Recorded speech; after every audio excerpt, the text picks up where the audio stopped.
Рождество Христово. Тиха нощ е завладяла Витлеемските места. Всичко в сън дълбока свела, нищо будно не оста. Само звездите на небето, като стражи на света, и овчари на полето, буйни бдят в нощта. Нещо тайно в небесата шепнат ясните звезди и поглеждат към полята на Витлеемските страни. Там пастирите будни тихо разговарят и към небесата чудни взора се отправят. Ненадейно в тъмнината светлина ги осветли. Страх и трепет на земята пастирите повали. О, не бойте се, станете! Чуха те високо глас, но спокойни си бъдете, че ви радост нося аз. Пастирите се съвзеха от големия си страх и станаха и видяха ангел Божия над тях.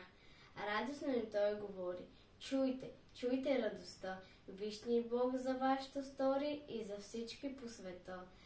В пещерата ваша бедна вам Спасител се роди, който със сила всепобедна, да сам ще победи.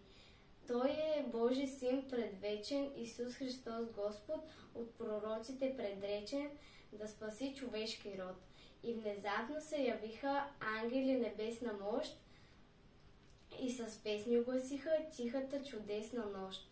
Слава Богу в небесата и безкрайно всехваление, мир и правда на земята, в хората благоволение. Свърши ангелската песен, на полето се стъмни. Скари се светли хор небесен в небесни висини.